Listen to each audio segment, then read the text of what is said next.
All right, so continuing on with our discussion of ultrasound and diathermy. So we'll start out again kind of looking at some of the information in regards to the clinical use of therapeutic ultrasound. So we'll look at the clinical use. Again, critically appraise potential benefits before application. So again, this isn't anything different per se with ultrasound as it would be with any other type of modality. Again, you just want to look at, again, all these ultrasound, all these different modalities have potential benefits. You have to look at what pathology you're treating, the body part area you're treating. Those will be all things that will dictate how and when you would use things, and your indications, effects, and contraindications. So patient screening, and again, cancer tends to be a health condition that is a contraindication for many of the modalities that we utilize. So it's, any type of findings of concern, you have the caution mnemonic. So the caution mnemonic is pretty well known in regards to cancer screening. So, the C, changes in bowel or bladder habits, a skin lesion that persists more than 6 weeks or a wound that doesn't heal, unusual bleeding or discharge, thickening or lump in tissue, indigestion or difficulty swallowing, obvious change in wart or mole, nagging cough or hoarseness, is your caution mnemonic. And again, any of that, if you did happen to note that or a patient did discuss that, you would obviously want to refer them. So beyond just knowing that they shouldn't be getting ultrasound applied to them, if it's something that's kind of new that they've been dealing with, you'd want to make sure you refer them appropriately.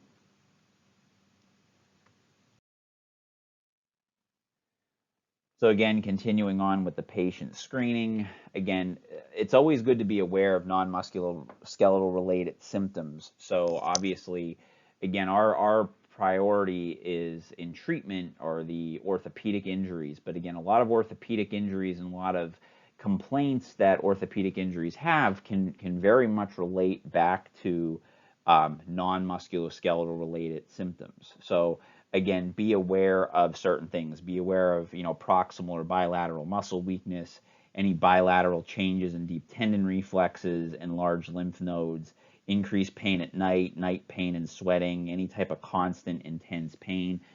Those are all things that, again, kind of show up as red flags as a part of your screening process. So you'd want to make sure that that is present. And again, if no other clear history, refer. So it's always a good idea to make sure that, a patient doesn't have anything, or, if their history just seems a little off, again, it wouldn't be a bad idea to refer.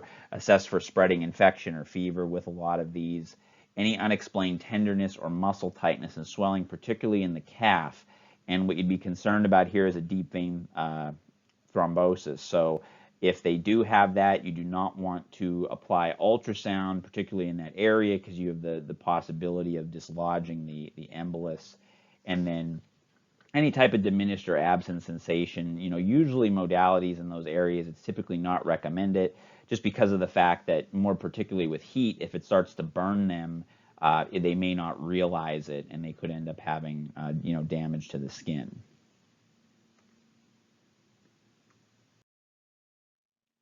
So preparing for the ultrasound treatment, again, communicate with the patient. Explain to them what they're going to experience. So, one of the things with ultrasound, and it was a common myth years ago, is that, well, you'll never feel anything with an ultrasound treatment. Well, that's true if you're doing pulsed ultrasound. However, if you're doing thermal ultrasound, again, think about it. If you're heating tissue, you should feel warmth. So if you're doing a continuous treatment, you would want to tell the patient that they should feel mild warmth. Okay, it obviously should not burn them. So you want to make sure that you communicate that the patient's not getting uncomfortable. And that's important to say, because sometimes patients will sit there and kind of take it because they don't want to they don't want to seem like they're complaining or about it. But make sure you tell them, if it gets uncomfortable, let me know, but you should experience some mild warmth. And if you are going to treat over or near an open wound, as there are applications for ultrasound for treating wounds, very important to obviously sanitize, make sure you disinfect the sound head pre and post treatment. Limit contact between the ultrasound gel and the wound. Typically, if I was going to treat near or over a wound, what I would use is a bioocclusive dressing over top of the wound, and then treat over top of that. would typically be how you would do that. So some type of gas permeable dressing over top of the wound to obviously make sure you don't want to be putting ultrasound gel directly in the wound, and then treat accordingly. Again, treatment parameters we kind of covered already, but we're going to refer back to this. So again, frequency, time, intensity.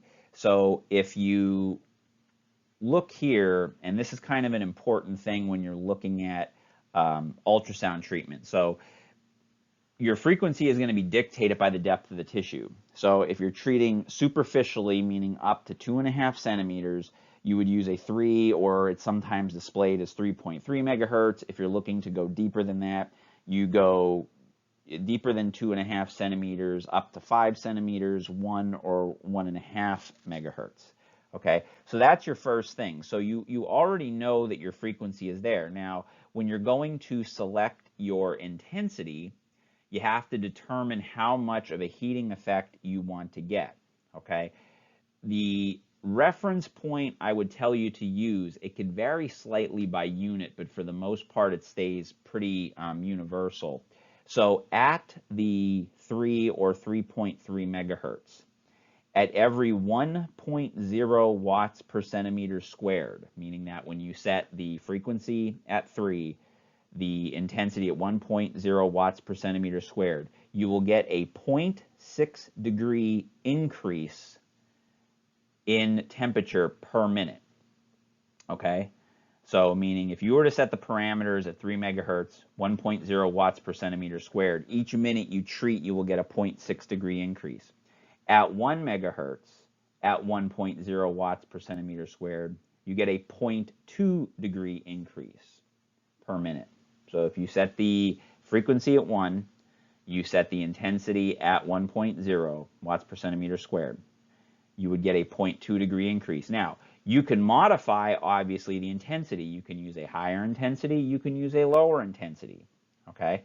So if you say you did a 0.6 degree increase, say you wanted to do a shorter treatment, what would you do? You would increase the intensity. So if you did 1.5 watts per centimeter squared, or 1.5 watts per centimeter squared at 3.3, you would now get a 0.9 degree increase because you've increased the intensity by half. Okay, so now you'd get a 0.9 degree increase. So so you would actually heat faster. Okay, and you'd have the same effect at 1 megahertz. The only difference is you would go from 0.2 to 0.3 degrees increase. So as you increase your intensity, the amount that the temperature goes up per minute will also go up. Okay, so if you're looking to heat superficial tissue, within 10 minutes, at you'd want to be at maybe even close to 2 watts per centimeter squared. Okay, and again, if you're looking to heat deep tissue, so obviously you notice that with the 1 megahertz, the temperature increase is slower. That's because the energy is dissipating as it's kind of traveling through the tissue. Another point of note is that ultrasound energy is absorbed at a much greater rate at tissue that has greater protein in it. Okay, so your muscle tissue, your ligaments, your tendons absorb ultrasound better than, for instance, adipose tissue. Okay, actually, the two tissues that absorb ultrasound energy the most is superficial bone and nerves. They actually absorb the most ultrasound energy. So again, that'll be dictated by your frequency and everything else, but for the most part, that's what you look at with absorption. Clinical literature may also guide parameter selection. So again, if you're looking to use evidence-based medicine, you can also maybe find different parameters based upon some research that you find. But again, if you're going temperature dependent for an increase in tissue temperature, you have to connect the frequency with the intensity, and we'll do more with that in lab so you can kind of see how all of that works. So if you have questions on it, we'll certainly be working with that in the lab. Again, ultrasound technique, slowly move the sound head. We talked about that. Again, area should be less than 2 to 3 times the effective radiating area. I just say keep it to less than 2 times the size of the sound head. That's another easy way to do it. Again, maintain contact between ultrasound head and skin. Continue moving the sound head, so you want to move it slow and continuous to prevent overheating. If you stop moving the sound head or start to move it too slow, even with a good BNR, you will develop hot spots, and that will get uncomfortable for the patient. Tissue cools rapidly. I have here would perform additional treatments within 5 to 10 minutes. I would use a 5-minute window as more of your time frame. So get basically just if you're doing range of motion, stretching, mobilization, do that immediately after your treatment. Okay, so 5 minutes for I would use the 5-minute window as kind of more your reference point. The particularly if you're treating a superficial area, so heat will dissipate superficially. So if you're doing a 3 megahertz treatment, the heat from that will dissipate much more rapidly than a 1 megahertz treatment. So 1 megahertz treatment, 5 minutes, maybe slightly beyond, but again, keep the 5-minute. It's good for practice to just keep it within that time frame. So we talk about ultrasound gel being the most effective conductor of ultrasound energy. There are some instances of other forms of ultrasound. So underwater ultrasound, it doesn't get used a whole lot.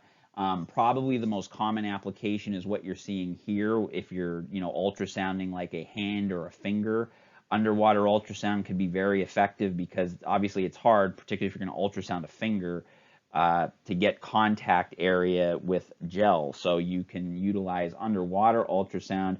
Key is you want to use a non-metal basin. You want to keep the applicator about 1 centimeter away. If you are heating the area, you're going to want to increase the intensity, and you're going to want to increase it by about 50%. So the way to kind of judge your intensity is whatever you would do with gel, increase it by about 50% when you're doing it underwater. The reason being is the conduction is not going to be as consistent with underwater ultrasound as it would be with gel.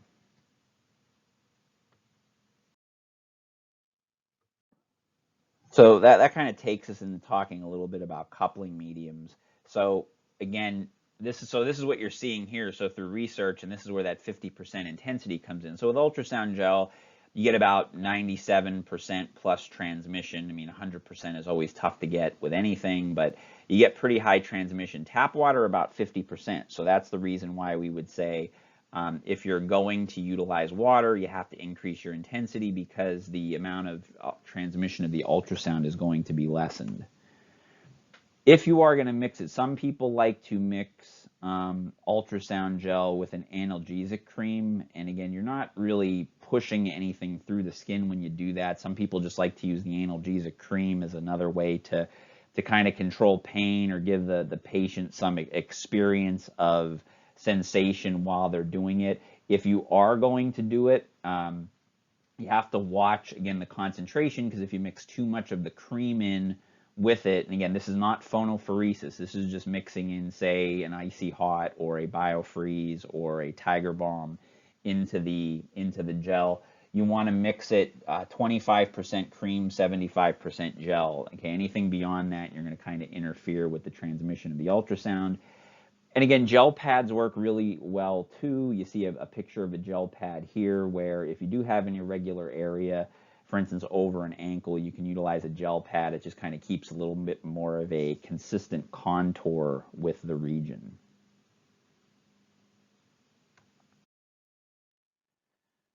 So we had talked a little bit about the thermal effects of ultrasound and kind of how you'd want to set your parameters. It's very time, frequency, and intensity dependent when you're setting that up.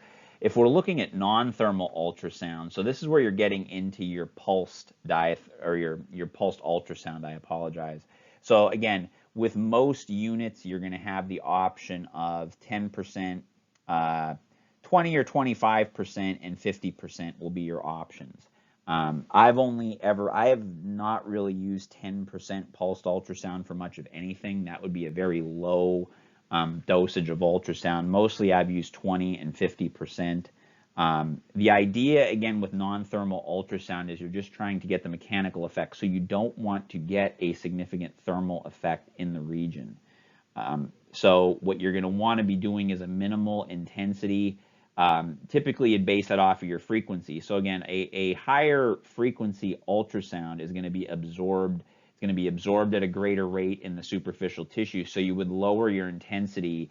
If you were utilizing, say, 3 megahertz ultrasound, you would use a lower intensity compared to 1 megahertz. Okay.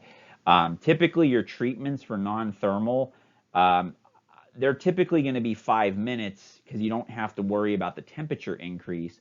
Again, what I would encourage you to do, this is where sometimes maybe the clinical parameters will be influenced by the research. If you are looking to, really look to use research to support a treatment, you could always look and see if there's longer treatment. And again, the idea behind much of your non-thermal ultrasound, as we talked about, are kind of enhancing those effects of both the inflammatory and repair process. So you'd use this for fibroblast proliferation. Same idea if you're treating wounds, is you would utilize these types of parameters when you're doing this. So again, think about when you're setting your intensity. So there's a little bit more, or I guess there's less specificity here with utilizing your numbers as there is with thermal ultrasound. So the key is with non-thermal ultrasound is just keeping the intensity down. You're just looking to deliver enough ultrasound energy to create an effect without creating too much energy and creating heating. The clinical applications with the inflammatory response, so this kind of plays off of that, the use of non-thermal ultrasound. So again, we're looking to enhance the cellular responses. Another thing pulsed ultrasound will do is increase histamine release. Again, histamine's chemotactic to white blood cells. So if you remember from the discussion on inflammation, we want white blood cells to come into the area. It also helps with fibroblast formation, which is going to help with the input of collagen. And again, we're going to be doing this with low intensity pulsed ultrasound. You can technically do this. Most people don't because it's just easier to use pulsed ultrasound. If you really want it to use very low intensity continuous ultrasound, you could theoretically get the same effect. It's just that many people don't, because pretty much with pulsing ultrasound, you then don't have to worry about hitting that 1 degree mark, which then turns it into what we would deem a thermal treatment at that point. So again, clinical guidelines, just utilize pulsed ultrasound when you're just trying to get the cellular and mechanical effects. So clinical applications for pain and spasm. Again, look at the thermal response and see the temperature guidelines. So again, technically, if that's all you want it to achieve, you can do a 2 to 3 degree increase. Usually what I've done clinically, because in most instances, if you're treating pain, if you're treating muscle spasm and tightness there and you're trying to relieve that, you're usually doing some type of mobilization or soft tissue technique afterwards. So I would just go for the 4 degree increase, because you're still going to get the reduction in spasm, plus you mobilize the tissue a little bit more, and you kind of decrease the viscosity of the tissue a bit when you do that. So another thing you can utilize is something called combo therapy. We're not going to get too into this now in lab. We're going to do this more when we talk about STIM, but essentially what combo therapy does is it takes both ultrasound and electrical STIM and puts it through the ultrasound head. So just for now, know that the treatment times for this are dictated by the ultrasound.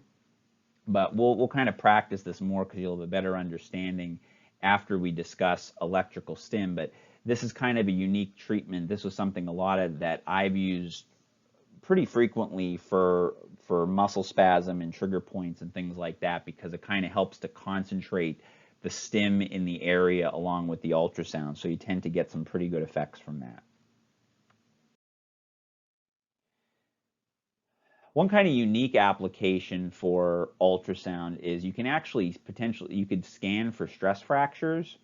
So and essentially what happens, go back to what I talked about earlier. So superficial bone absorbs ultrasound energy at a very high rate. Again, the two things that absorb ultrasound the most are superficial bone and nerve tissue. Okay, and then muscle tissue and ligaments and tendons would come after that, but they absorb it the most. So what you would do with this is you'd use thermal ultrasound. You would select 1 megahertz. 1.0 watts per centimeter squared. What you do is you slowly move the sound head over the area where you suspect the fracture to be. What you gradually do is turn up the intensity, and what you'll find is the discomfort gets to be very intense if they have a stress fracture. The reason being is that the bone will absorb the sound energy and basically cause a little bit of vibration in the bone, which will cause discomfort from the stress fracture. So usually what they suggest is you do this on the uninvolved side first. So you actually do this on the uninvolved side, gradually turn up the intensity. It will eventually become uncomfortable even on the non-affected side, because as the bone absorbs this, they'll get that like kind of deep-seated ache from it. Note when they have discomfort from it, and then do it on the affected side, and what you'll end up seeing is if it's positive for a stress fracture, they'll have a lot. The discomfort will be more intense, and two, they will have it a lot sooner as you're turning up the intensity. So some other clinical applications. They have found that that ultrasound's effective in pain control. So when we look at the mechanism, so there's a couple different reasons why they feel that the mechanism can work. So one is primarily through gate theory. So level 1 pain control, because of the fact that the large diameter afferent nerves get stimulated, so that produces a kind of a gating effect, so at the dorsal horn of the spinal cord. Another reason why is that a lot of the increased blood flow can kind of move a lot of the chemical irritants out of the area that are creating the effect of pain. So those are the two reasons why we think that ultrasound kind of helps with pain control. You can utilize ultrasound. It's been very effective in the treatment of plantar warts. So I believe there are some parameters listed for that. If not, I'll go over them in class. But it's been very effective at treating plantar warts. Again, for bone healing, they prefer the low intensity units get utilized. So if you notice here, I have guidelines for the low intensity units, 20% pulse, 1.5 megahertz at 30 milliwatts per centimeter squared. So this is important here. So this is what makes it low intensity. The intensity is in the milliwatt range, not in the watts. So with a normal ultrasound, you wouldn't have the milliwatts. It would just be watts per centimeter squared. So that's where those low intensity units, because they could go into the milliwatt range for the healing effect. The question is, can you use regular units? So in other words, can you take a regular ultrasound unit, put it at a very low, so maybe this could be a potential use of that 10% pulse at just a very low intensity. Can that produce the same effect? We're really not sure, but a lot of people have tried that. Pitting edema. Now, pitting edema you'd actually use for the heating effects. I'll talk about what pitting edema is in a bit. But essentially, this is an edema that forms. Usually you'll get this in the lower extremity, where it becomes very high in proteins, and it almost takes on more of like a gelatinous effect. And if you heat it, kind of liquefy it a little bit more, and then utilize some technique to push it out. There's an illustration on the next slide that kind of shows you what this looks like, but they believe that you can actually use heating effects on pitting edema to help kind of break down the kind of gelatinous characteristic that pitting edema takes up, and be able to move that out by then some other treatment methods. Maximum number of treatments, they only recommend 14 treatments for ultrasound. There's been various things disputed on this. So the old school thought was that you could possibly cause issues with reductions in white blood cells in the region after a while. Again, some of the research is argued based upon the type of patients they used for that. I would just say limit the number of treatments to that, just because if you have to do more than 14 treatments, then it's probably not working for you. So I would still kind of keep that as a good number. It's, the reason not necessarily being as important, because again, if you're giving that many treatments of I would even say just about anything, and you're not getting benefits from it, then it's probably not the modality you should be using. So here's what I was referring to with the pitting edema. So you'll see this, and the characteristic of this is if you kind of, as you see in the picture, you kind of poke your finger into it, it kind of leaves a little divot.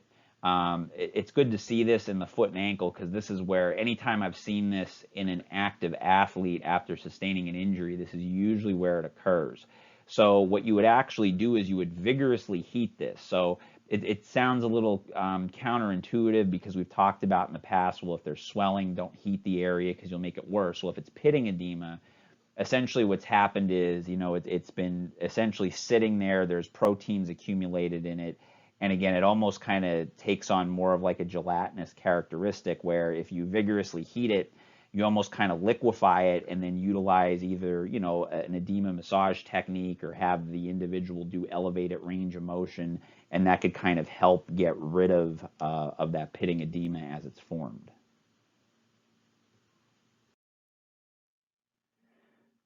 Okay, so now kind of moving on to diathermy. Again, if your goal is to heat deeper tissue, you're going to do this. So if you're sitting there saying, well, if ultrasound and diathermy essentially heat and do the same thing, why would you use diathermy? Well, if you have access to diathermy, primarily the reason why you would use it is because you have a larger area can be heated. So again, ultrasound, you're kind of limited. Most ultrasound heads, if you look at the size of them, and remember I'm saying heat only 2 times the size of the area, you're kind of limited with what you can treat. Well, diathermy applicators are usually much larger, so you can heat a larger area. So that's really the only difference between the two is the size of the treatment area that you're going to treat. Indications similar for those in ultrasound. Again, range of motion and functional gains are there. Again, limited data available on diathermy efficacy. Again, sometimes that's just due to the limited number of actual studies that have been done.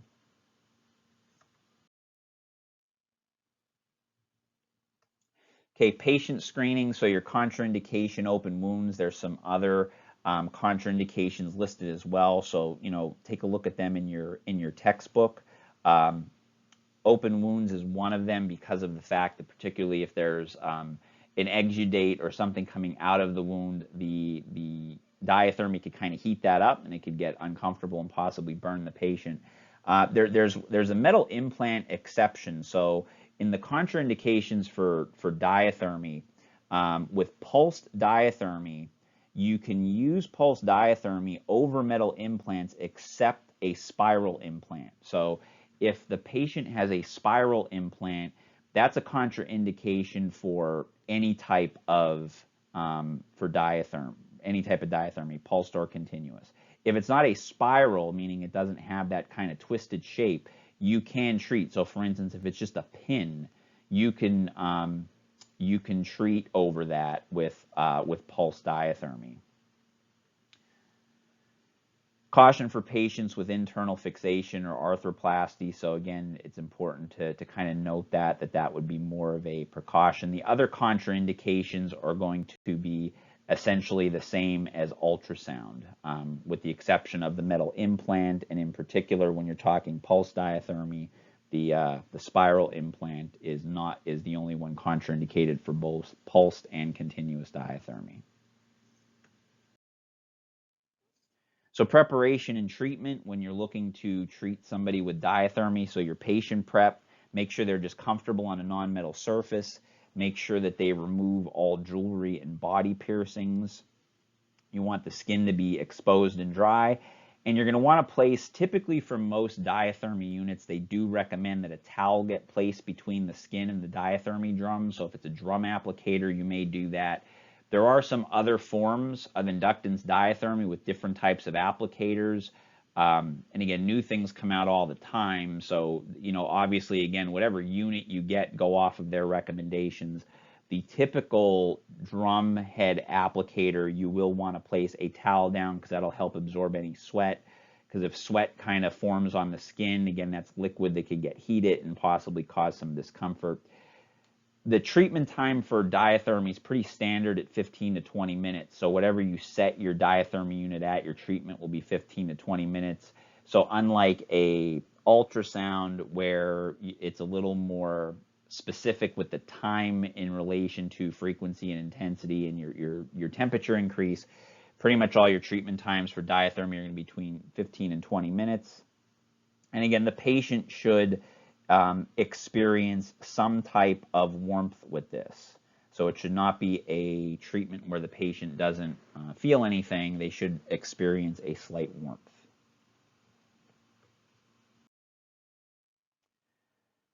Okay, so low intensity pulse ultrasound and pulsed electromagnetic fields. So these are in particular, I mentioned a little bit about low intensity pulse ultrasound earlier. There are some pulsed electromagnetic fields that can be utilized for the management of fractures.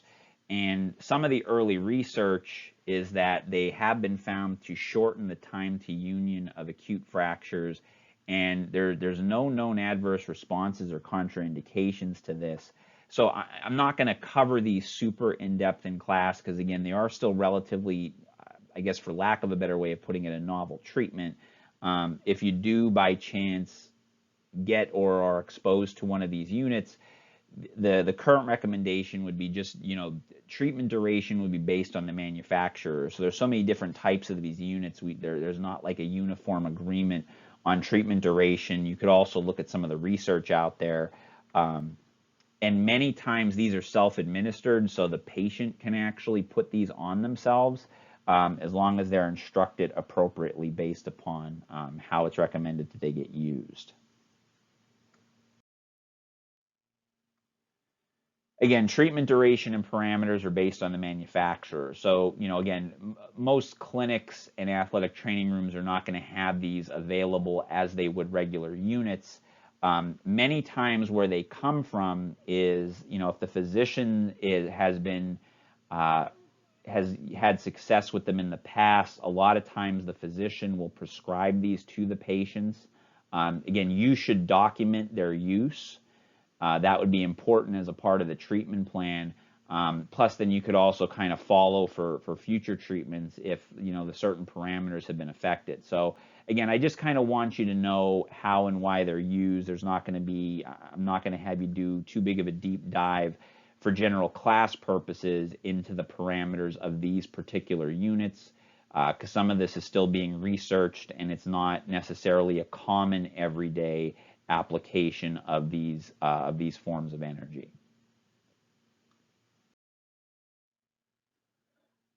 So in summary, again, and some of this stuff is pretty universal between a lot of your different types of modalities, but so it's ultrasound's commonly used to manage musculoskeletal conditions. Again, look at things like the BNR and your treatment parameters.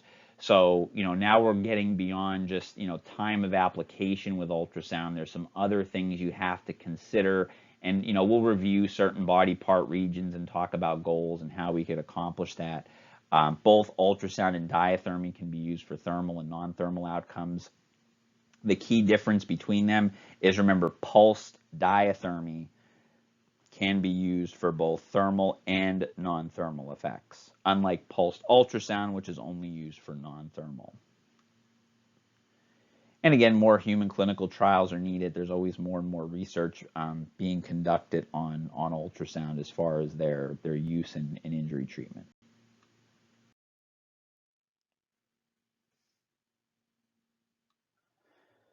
So again, use sound judgment when selecting appropriate heating modality. So make sure you're getting your appropriate temperature increase. That's going to be really important, particularly with ultrasound, and for testing purposes in class that'll be a major focus of what we do.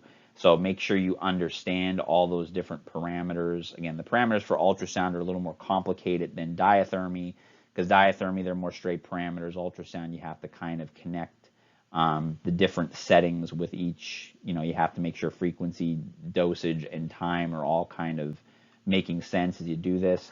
The low intensity pulsed ultrasound and the pulsed electromagnetic fields for fracture repair.